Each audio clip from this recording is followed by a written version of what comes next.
I'm guessing that when you read Genesis 37 yesterday and we started talking about Joseph and this journey that God was going to be taking him on, that you would have thought today's passage would be the next logical part of that story. And then you read our passage today, and like so many others that have been reading through Genesis, you read chapter 38 and wonder, what in the world is going on? Why did we start the story of Joseph and then pause to talk about this pretty disturbing story of Judah and these twins that are eventually born? What does this have to do with anything? And what can I even learn from a story that is as odd and seems so irrelevant to my life as this?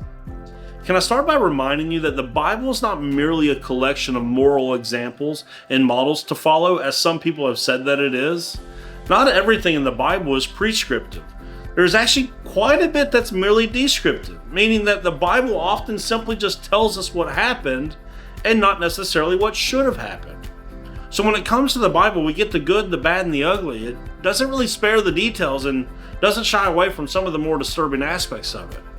But with that being said, what are we supposed to learn from this bizarre story that we read today?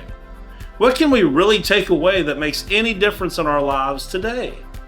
Well, first off, one of the things we can learn is that Onan, who should have given his brother an offspring, didn't want to do that because it was going to cost him his inheritance.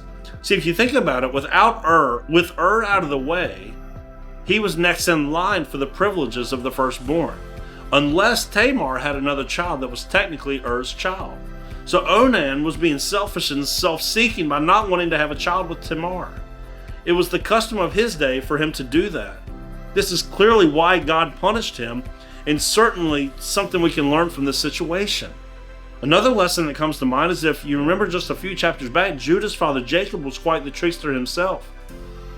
He tricked his brother Esau out of his birthright and his blessing, and all throughout these stories we read of this family, there seems to be quite a bit of trickery taking place. We should never be surprised when the unresolved issues of one generation find their way into another.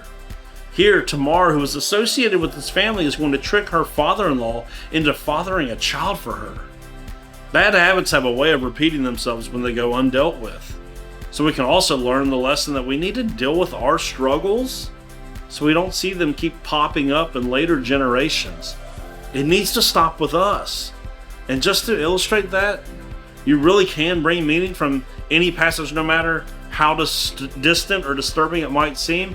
I have one more thought I want to give you about the twins that are born at the end of this chapter.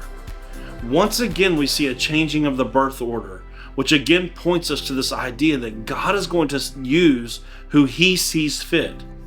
He's going to bless who He wants to bless. And so we can't put limits on God. You can't put limits on God. Your actions can't put limits on God. He is unaffected by the things that seem to affect us. God is going to do as He sees fit, and no one is going to stand in His way or stop Him. So I know our passage today might have been a little bit of a struggle, but I hope this has helped shine some light on how to deal with these difficult passages when you run across them in the future.